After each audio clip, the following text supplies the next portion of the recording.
赤脚投资者是由澳大利亚财经专家 Scott Pape 撰写的一本畅销书，旨在帮助人们理解基本的财务知识，建立正确的财务思维，并实现财务自由。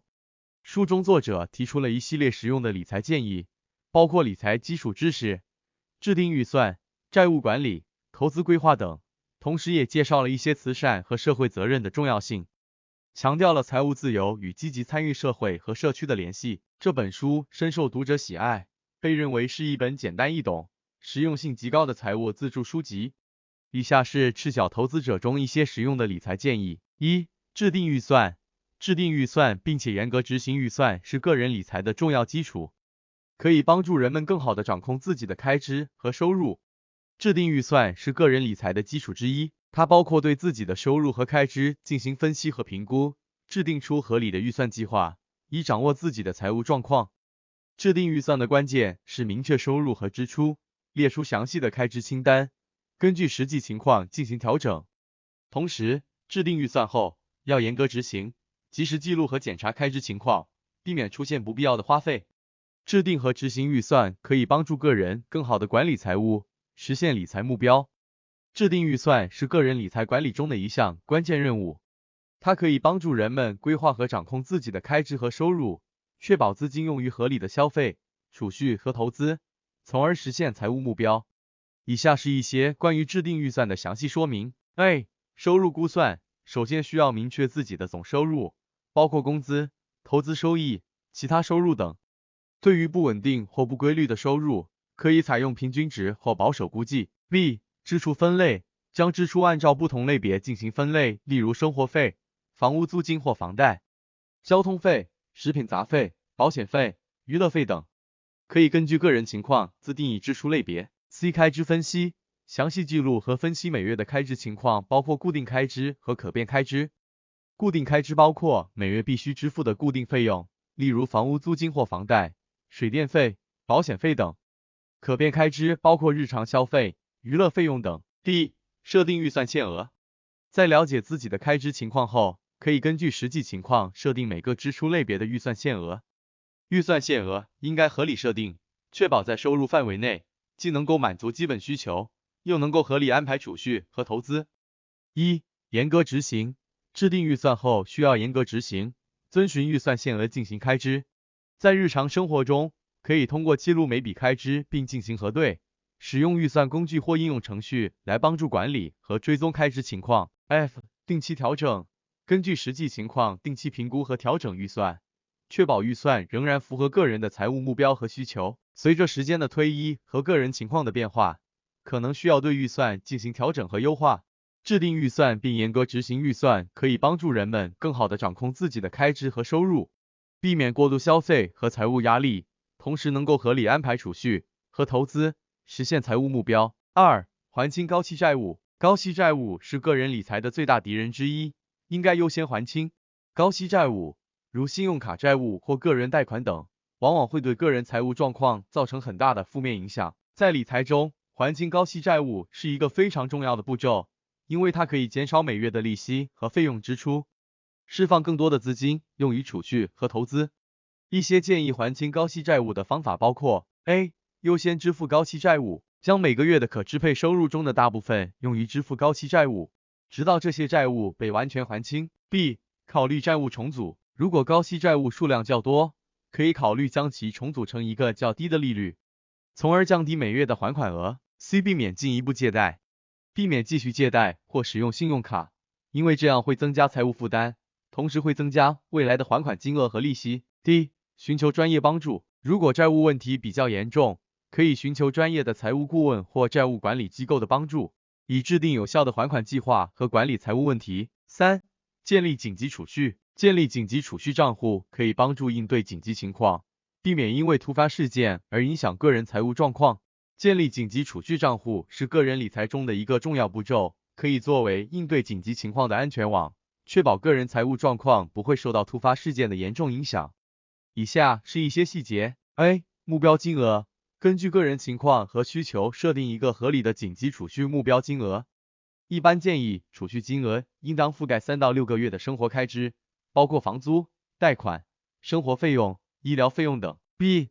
自动储蓄，将每个月的一部分可支配收入自动转入紧急储蓄账户，确保定期储蓄并逐渐积累紧急基金。C. 选择合适的账户，选择一个合适的储蓄账户，通常是一个利息较高且易于取款的账户，例如活期存款账户或货币市场账户。D. 专款专用，将紧急储蓄账户的资金专款专用于紧急情况，如意外医疗费用、突发家庭支出或丧失工作等情况，避免将这笔资金用于其他消费或投资。E. 定期复核和更新，定期复核紧急储蓄账户的金额和目标，根据个人情况和生活变化进行更新和调整，确保紧急储蓄始终能够满足实际需求。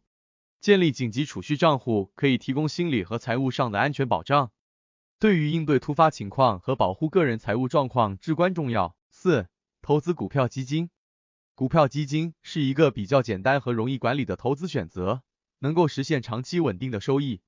投资股票基金是一种相对简单和容易管理的投资方式，适合那些希望实现长期稳定收益的投资者。下面是一些关于投资股票基金的详细信息。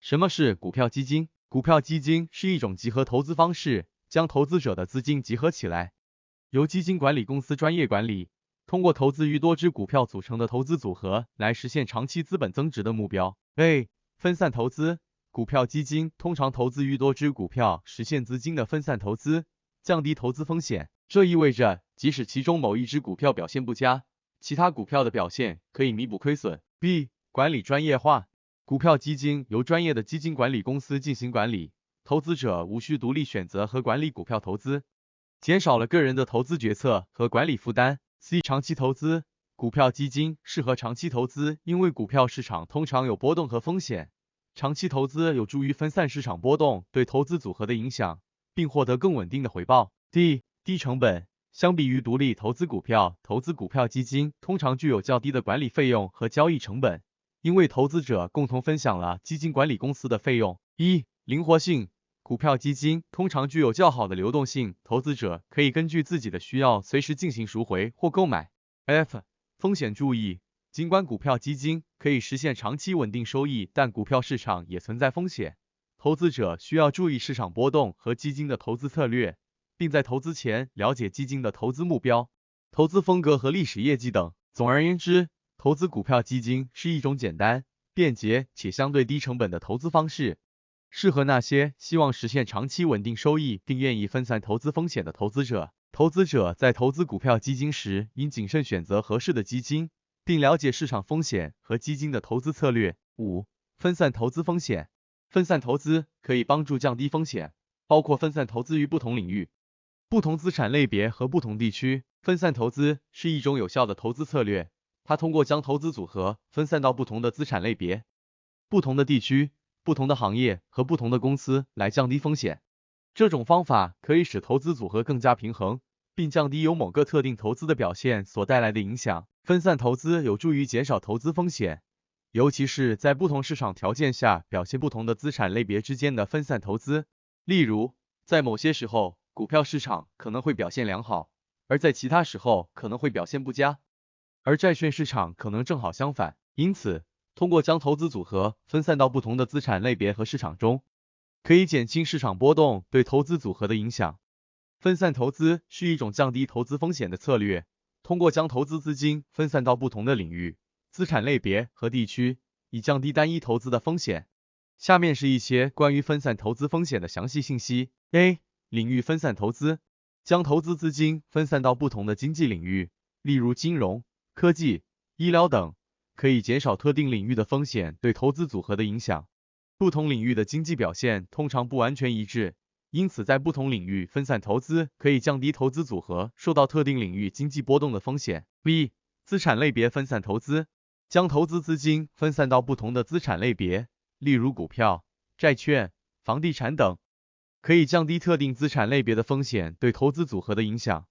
不同资产类别在市场上通常有不同的表现，例如股票可能在某一时期表现较好，而债券可能在同一时期表现较差，因此在不同资产类别分散投资可以减少投资组合受到某一资产类别波动的风险。C. 地区分散投资，将投资资金分散到不同的地区，例如不同国家或地区的股市、债市等，可以降低特定地区的经济或政治风险对投资组合的影响。不同地区的经济和政治情况可能有很大差异，因此在不同地区分散投资可以降低投资组合受到某一地区经济或政治波动的风险。D. 优化投资组合。通过选择不同资产、领域和地区的投资组合，可以根据个人的投资目标和风险承受能力来优化投资组合，从而降低整体投资组合的风险。风险管理。分散投资并不意味着完全消除风险，投资者仍然需要进行风险管理，例如设定合理的投资目标，定期评估投资组合的表现，控制投资风险等。总而言之，分散投资是一种常用的投资策略，可以帮助投资者降低投资组合的风险，增加投资组合的稳定性。关注退休计划。合理规划退休计划，包括选择合适的养老金账户和制定退休计划，可以确保退休后依然有稳定的收入来源。在赤脚投资者中，作者强调了关注退休计划的重要性。合理规划退休计划可以确保在退休后依然有稳定的收入来源，保障个人的经济安全和生活品质。以下是书中关于退休计划的一些实用建议。选择合适的养老金账户。在书中，作者推荐了澳大利亚的超级账户 Superannuation 作为合适的养老金账户选择。超级账户是一种税优惠的投资账户，可以用于积累退休资金，通常由雇主和个人共同贡献。作者强调了及早开始缴纳养老金的重要性，以便在退休时拥有足够的储备。制定退休计划。制定退休计划是确保退休后有足够资金的关键。作者建议读者在制定退休计划时，要考虑自己的退休目标、生活预期和投资风险承受能力等因素。合理的退休计划应该包括设定退休目标、制定投资计划、估计退休资金需求、规划退休时间等。考虑投资多样化。作者在书中强调了投资多样化的重要性，包括在退休投资中也应该分散投资风险。通过将资金分散投资于不同的资产类别、不同的地区和不同的投资工具，可以降低投资风险，增加资金的安全性和稳定性。定期审查和调整退休计划。退休计划不是一成不变的，需要定期进行审查和调整。作者建议读者在不同的生活阶段和市场环境下，定期审查和调整退休计划，以确保计划的实施和效果。考虑退休税务筹划。退休时的税务筹划也是一个重要的方面。作者建议读者在退休计划中考虑税务优惠政策，并在合法合规的情况下，通过合理的税务筹划减少退休时可能面临的税务负担。通过关注退休计划并合理规划，可以确保在退休时有足够的资金支持自己的生活，享受舒适的退休生活。关注自己的情绪和行为。理财并不只是关注投资和资产，也需要关注自己的情绪和行为，包括控制欲望、保持冷静、制定长期规划等等。确实，关注自己的情绪和行为是个人理财成功的关键因素之一。理财不仅仅是数学和经济学知识的应用，更涉及到心理学和行为学等方面的知识。以下是一些具体的建议。控制欲望。理财成功的第一步就是控制消费欲望，避免冲动消费和无谓浪费。这需要人们学会权衡利弊，优先考虑长远利益而非短期满足。保持冷静。理财的过程中不可过于激动和冲动，需冷静思考和分析，不能被情绪左右。此外，需要学会承受风险，不可轻易抛售持有的资产，否则会因为情绪的影响而损失更多。制定长期规划。理财需要制定长期规划，因为只有长期规划才能真正实现财务自由。人们应该制定清晰的理财目标和计划，制定实现目标的步骤和时间表，并适时调整计划以适应变化的市场环境。学习和不断更新知识。理财知识不断更新，人们需要不断学习和更新知识以应对变化的市场环境。通过阅读书籍、参加讲座、关注新闻和信息等方式，人们可以获得更多的理财知识和经验。如果您对理财和投资感兴趣，那么阅读《赤脚投资者》是一个不错的选择。该书提供了实用的理财建议和策略，帮助读者了解如何管理自己的财务，实现财务自由。此外，该书的语言简单易懂，适合各种读者阅读，而且作者提供了大量实际案例，可以帮助读者更好地理解理财的概念和方法。总之，如果您希望学习如何管理个人财务并且实现财务自由，那么阅读《赤脚投资者》是一个不错的选择。